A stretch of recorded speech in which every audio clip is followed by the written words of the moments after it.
What we're looking at in this video is something called arrays. And before we look at what arrays are, we're going to take a look at a problem that would be very hard to solve with variables, and in some cases probably impossible to solve with variables. So let's imagine that we've got a multiplayer game and we've got maybe 5 players in that game, and we want to store each of the players' names. So we could set up variables to do this. We could have player name 1 is, and then we could have the player name. And then we could have player name 2 is, and then store the player name as a string. And so on down for however many players are in the game. Now if I said to you, I've got 2 players, there's nothing wrong with doing that with some variables. If I said I've got 50 players, you'd start to say that's a lot of coding. What about if you had 5,000 players, or if you had a social network with maybe 1 million people or 1 billion people even on your social network? Suddenly that becomes something which humans don't really want to do when they're coding.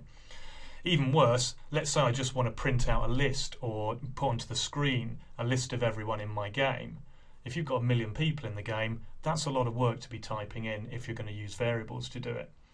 And so because of this, we have something called an array. And first we're going to take a little look at what an array looks like just in memory. So before, if you remember, when we drew out the memory, so we would have something that looks a bit like this, and there would be spaces or memory locations. And if I have a variable, then what I'm saying is if I've got variable A and I've stored 15 inside it, it's going to look something like this. And so A is a pointer to a place in memory, and I call that a variable and store 15 in it. Now if I have an array, then what I set up is at the beginning, so within memory, I can say I want to have an array of size 5, and I'm going to call that array players. So players will point to a place in memory, and because I've said it's going to be 5 in length, 1, 2, 3, 4, 5, and that's the location. And this variable here will point, it doesn't actually point to each one, it points to the whole thing at once. If I want to reference the first one, then I will say players 0. And so this is the 0th element of the array.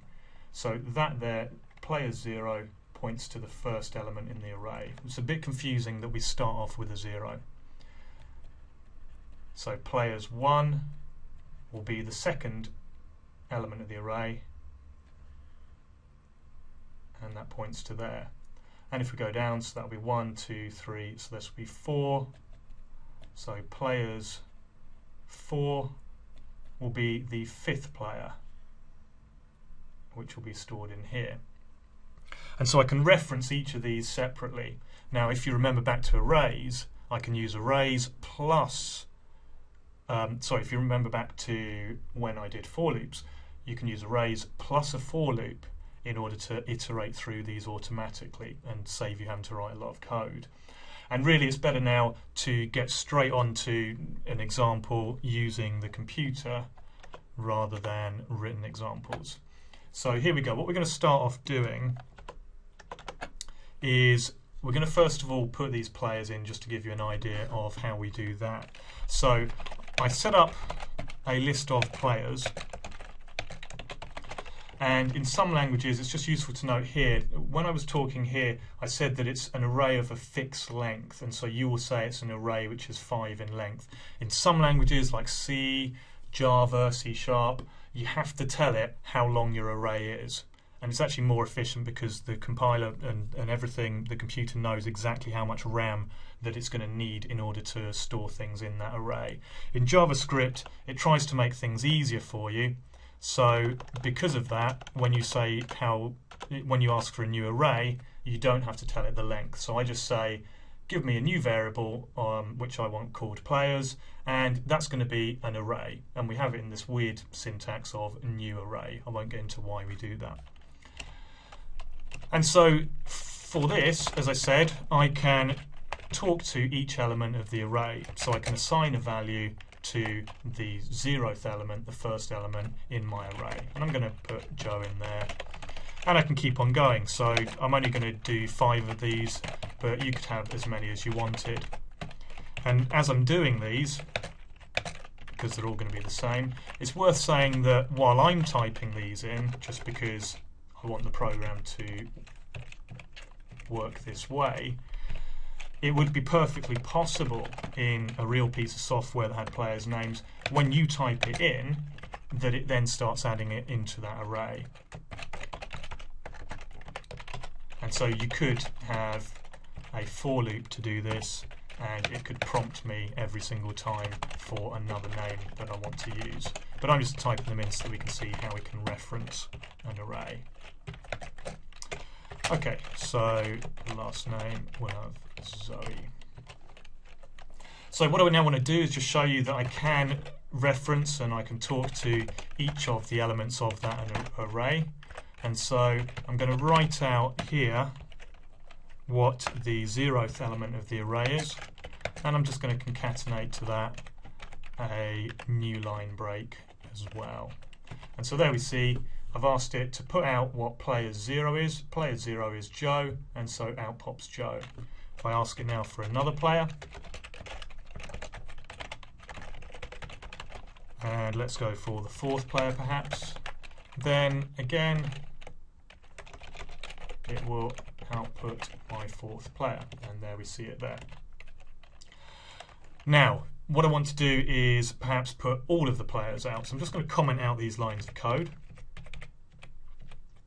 And what I want is all 5 players get put out on the screen. So some HTML gets written for every single one of the players. So I is 0, I is less than 5, I plus plus. And so that for loop is saying start off with I, my variable I, my iterator, and that will be 0. Go up until it's 5 so that I get 0, 1, 2, 3, 4, and I want to iterate by saying I equals I plus 1. And so let's have a look at how this works. So I'm going to put players, and this time it's not players 0, 1, 2, 3, 4, 5, it's players I. And if you remember, I at the beginning will be 0, and then as I changes, I'm changing the player which I pick out. So players I, and then we got the BR tag at the end there, and just close that. And there we see, now it's come in and it said, okay, players 0, players 1, players 2, players 3, players 4, players 5, and it's printing out each one as we go. So that's really useful. And the thing is, let's say that I had this and this was filled up with 1 million people. All I would have to change is just this one number here to 1 million, and it would go and put 1 million out for me. I wouldn't have to keep on writing that line of code. So arrays are really useful, especially when you're suddenly thinking in your mind, oh, I'm going to have so many variables. You're probably thinking, I'm going to have an array. So what we can have is, we've got an array here of players. Players will have scores, and so it's quite possible we could have 2 arrays, and we could have a second array which will store their scores. So here we go, that's the new array to store the scores. And exactly the same, I'm going to say I is 0, I is got to be less than 5 for me to stop running this for loop, and I'm going to iterate through with I equals I plus 1, or I increment. And so what I'm doing here is, first of all, I'm not going to print out my scores yet because my scores don't have anything inside them. What I'm going to do is I'm going to fill my scores with zeros. So what I've done here is I've gone from 0 to 5, and I've said put 0 into each element of this array. So now my array, instead of being full of nothing, my array is full of zeros. And the next thing I'm going to do, just to show you this works, I'm going to put in some scores. So I'm going to say that the score for 3 is maybe 10, and the score for 4 is perhaps 20. So the score for 3, that will be Charlotte's score, and the score for 4, that will be Brian's score. And now I'm going to do the iteration where I go through and I print all of the scores, and I'm not only going to print the scores, I'm going to print the players' names with the scores. So I is less than 5, And in fact, as I'm doing this, I'm going to comment out all of this code here. So if you do a slash and a star, and then a star and a slash, you see all this stuff here which is green, so that's let me comment out all of this side of code here. So all of this block of code has been commented out. So, because I just don't want to have all those players there. So I'm going here for I is 0, I is less than 5, and I increment. And this time I'm going to print out the player score, and I'm going to print out what their name is. So I've got players I, so that should print out Joe in the first case, has, and then I'm going to concatenate that to scores I, and so that will pluck out his score. Remember, I filled it up with zeros here apart from these two scores. So scores I, and then I'm going to concatenate that to points and put in a break at the end, and that there should be it.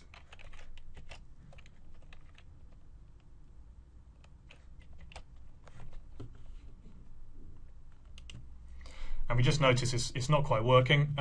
Spotted a small little problem here. I'm talking to score here, not scores. And so in here, I just want to change those to scores. Bit of a mistake there. And everything seems to be working fine now. So I've got Joe has 0 points. Little problem there. All of the spacing looks a bit wrong. So I want to put a space in around the has, and I want to put a space in before points. So there we go. Joe has 0 points. Fred has 0 points. Kay's 0. Charlotte has 10 and Brian has 20. Now there is a question why I've got 0, 1, 2, 3, 4, 5. I actually want to go up to a 6th element, and then we get Zoe as well. So there we are. And the final example which I'm going to show you underneath this, let's just do a new line.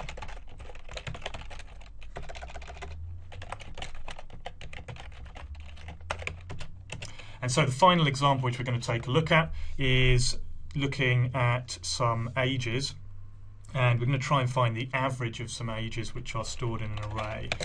There's another way which I can set up an array, which is, so I've got this way where I say new array and then I put each of my elements of the array into that array reference. I can actually do it all in one go very, very quickly. And so I use a square bracket and then I start putting in my numbers or my strings or whatever else. And so here we go. And so these are the ages of some people, perhaps in a class or whatever else you could think of. And I want to find out the average age. So I'm going to need to have a total before I can work out an average. And then I can get the computer to add up each of these by using a simple for loop. So I is 0, and I is less than ages. Now here I could put I is less than, and I could count them up, 1, 2, 3, 4, 5, 6, 7, 8, 9. I could put 9 here. Instead, what I'm going to do is I'm going to put ages dot length. And so that would take my variable, so my array ages, and by doing dot length, it will tell me what the length of that array is. And that's obviously better because if I decide to add another age on, then automatically this will change the number here. So it's just a better way to program things. Then increment I up, and my total will be equal to my total plus ages I, like that. And so now I've worked out the total, so I will write out what the total is and also concatenate on there with a break tag. And so my total is 144. Then I want to work out what my average is. So my average is equal to the total divided by the number of people which I've got, which is the length of my array. So the length of my ages array there. And then I'm going to write out what the average is. Like that. And so I've got a total of 144, I've got an average of 16. If I go and change one of these, so maybe that's not 18, I made a mistake, it's 17, we see that my average and my total changes. So if I maybe make this 15-year-old was 16, then I go back to 144, that makes sense. If though, even better than that, I decide, oh, I've missed off a name or missed off an age of someone, I can just go here and I can add their age in, and we see this goes absolutely fine because it's using my length of my array for how big this, how many iterations it's got to do. And so here, it wouldn't matter, I could be having 1 million ages or 1 billion ages, it could be a social network with 1 billion people, I've got all of their ages in an array.